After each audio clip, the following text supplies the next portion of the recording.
So guys, ঘড়ি কাটায় এখন সময় প্রায় 9:27 আমি শালুগড়া থেকে অর্থাৎ শিলিগুড়ি থেকে বার হয়েছিলাম ঠিক 6:30 নাগাদ। আর এই পর্যন্ত অর্থাৎ রানীপুল থেকে আমি ঠিক এই জায়গাটা যে আছি এটা হচ্ছে আহ, আমার ডেস্টিনেশন। গাইস, আশপাশটা দেখতে পাচ্ছেন, ওয়ান্ডারফুল, এক কথা ফ্যান্টাস্টিক। সো এই যে জায়গাটা হচ্ছে নয়া রোড বলে, এখানকার স্থানীয় লোকেরা এটাকে নয়া রোড বলে।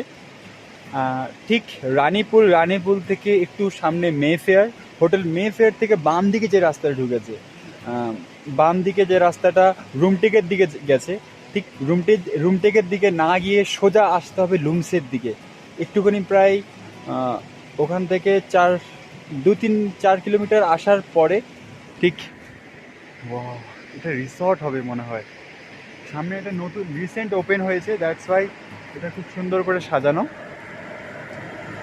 আর আমার পাশ দিয়ে গাইস ইউ ক্যান সি, আওয়াজ শুনে বুঝতে পারছেন যে এটা একটা নদীর শব্দ। আমি আমি বসে আছি, দাঁড়িয়ে আছি, আমি আছি ঠিক রানী নদীর পাশে। রানী নদী কেন, এর পিছনে একটা বড় রহস্য আছে, রহস্যময় কাহিনী আছে।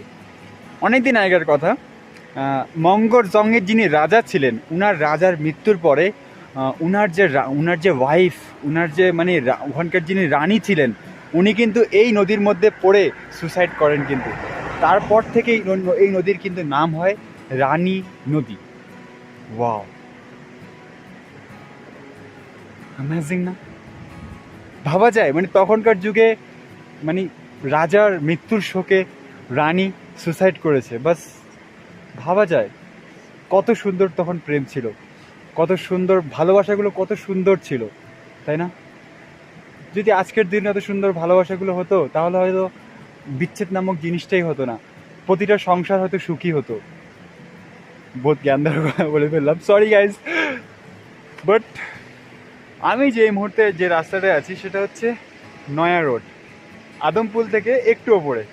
আর সামনে রয়েছে আমার সাইট, এটাকে মিনিস্টার কলোনিও বলে, কারণ এই যে আশপাশটা পুরোটাই কিন্তু মানে মিনিস্টার যারা আছে, যারা মন্ত্রী আছে, অনেক অনেক মন্ত্রীদের বাড়ি কিন্তু এই এলাকার মধ্যে রয়েছে।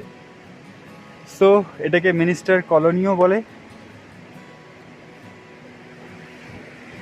সো আমি একটুখানি সামনে গিয়ে আমি আপনাদেরকে সামনের দৃশ্যটা দেখাবো guys, just wait. So guys, রেস্টুরেন্টটা কাছ থেকে দেখুন, ঠিক এরকম। রেস্টুরেন্ট বলবো না রিসর্ট বলবো, এটা রিসর্ট হবে, রেস্টুরেন্টটা এত বড় হয় না। এটা হচ্ছে কুইন্স পড এর হচ্ছে নাম, এর নাম হচ্ছে কুইন্স পড। রিসেন্টলি এটা ওপেন হয়েছে। সো ভিতরে কিন্তু মিউজিক চলছে, ভিতরে বার টার সবই হবে মনে হয়। উপরে দেখা যাচ্ছে গাইস, ওয়াও, ওখানে কিন্তু চেয়ার আছে, দেখুন গাইস।